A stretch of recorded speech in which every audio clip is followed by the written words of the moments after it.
with the escalating violence, with these horrific atrocities that the junta has carried out, there can be no business as usual with this regime.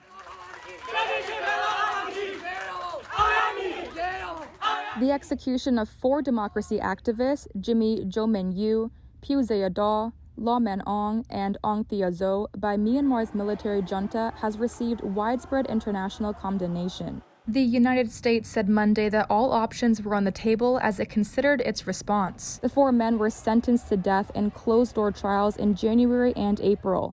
They were accused of carrying out terror acts against the army that seized power in a coup last year, which unleashed a bloody crackdown on its opponents. Self-exiled journalist Aung Naing Soe says the international community needs to take action. Many people are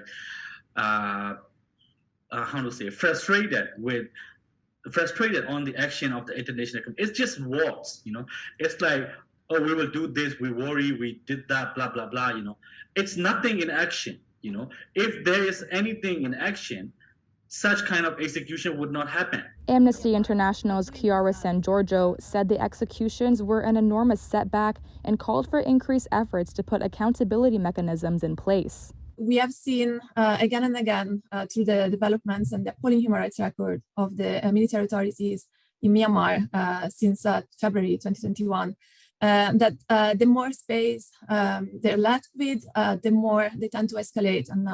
And the death penalty, with the more than 100 death sentences being imposed by military tribunals in deeply unfair proceedings, is a clear example of what they are capable of, and of the fact that they're not going to stop there. Tom Andrews is the UN Special Rapporteur on the human rights situation in Myanmar. I am afraid that even more floodgates are now opening, and that there is even going to be less restraint on the part of the junta to continue its attacks on the people of Myanmar and to try to instill fear, even more fear in the population. Andrews says that with 140 people on death row, the executions, Myanmar's first in decades, indicates that the junta intends to carry out those sentences. A spokesperson for the junta last month defended the death penalty, saying it was justified and used in many countries.